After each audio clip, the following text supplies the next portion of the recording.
Hello everyone, welcome to Bambatha Manxiza TV. I'm here to update you of what was happening on iTonga namhlanje mhla 14 August 2025. Okay, sikhumbule bakithi ukuthi uNtanzi balungiselela lowo mgcaco wezinyembezi. Bafike-ke namhlanje omalume bakaGadla bagcwale indlu. Abatshele nje uNtanzi ukuthi ucela kungaxabani nabo njengoba befikile nje. Bakhumbule ukuthi bona abadayisi ingane yabo kodwa bakha ubuhlobo phakathi kwemindeni omibili. Hhayi bavumele phezulu bakithi omalume baGadla bese bayazikhipha bakithi izizumbulu zabo avele nje athi baba omncane kazama bemadoda. Ngiyakhumbula ukuthi ubhuti beshilo ukuthi abadayisi bona kodwa bazokwakha ubuhlobo.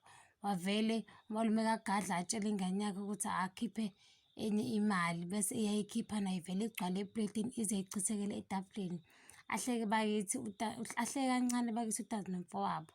Uma kaphinda ulungisa uzama ekamerweni uzoyasho ukuthi waze wamuhle. Uyajabula futhi ukuthi la ekhaya kuzoba nomkikizo emva kwesikhathi eside belindile.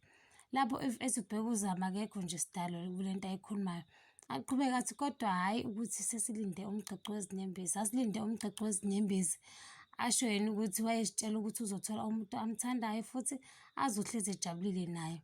Wasithulela nje uzama wabe esesho ukuthi akakhululeke ukhona ubaba wakhe ubaba omncane wakhe uPhina kanye naye uMamFidi. Esho khona ukuthi angeke baze bayeke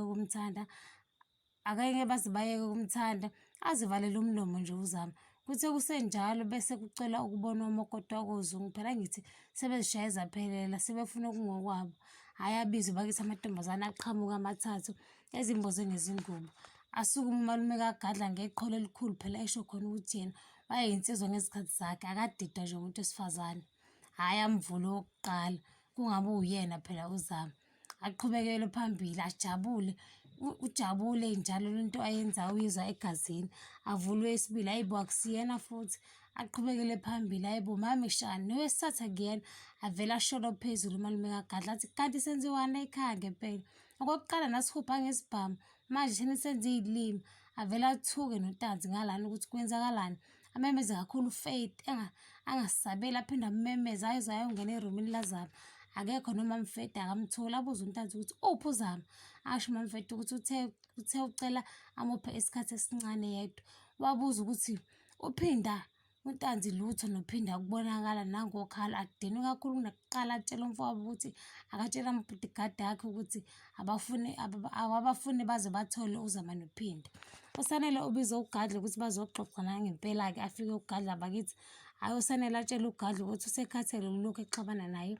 Ucela bandla bathelelane amanzi njengabantu esebebambisene ebhizinisini. Ajabule bakithi uGadla eshe khona ethi hhayi okusho ukuthi usuyakhula mfana kamagwaza. Kanti kuzovele kuqhamuka bezezindaba kusenjalo babuze ukuthi ngabe iqiniso yini ukuthi uzokwakha istadium lapha ezulwini. Avele nje uGadla ethi nabazi bakhuluma ngani. Basho abezindaba ukuthi ubonakele efoja isignature kaSanele. Walokhu ethi uGadla aningiyeke nina. Wabese ethi yazi mfo kamagwaza angizwani nomuntu oyimpimpi. Abezindaba babuza imali ukuthi iy'phothe uGadla akukho mali lana ha. Bababaza ibhadi bathi imali engaka 150 million awusekho kodwa nesitadium naso asisekho. Hawu kwaqhamuka nabakaSindlondlo kwavele nje kwasimbakala. Waboshwa uGadla namabhodigadi akhe. Kepha mbalani ungakhohlwa ukucinza notification bell nokusubscribe noma usho umbono wakho. Bye.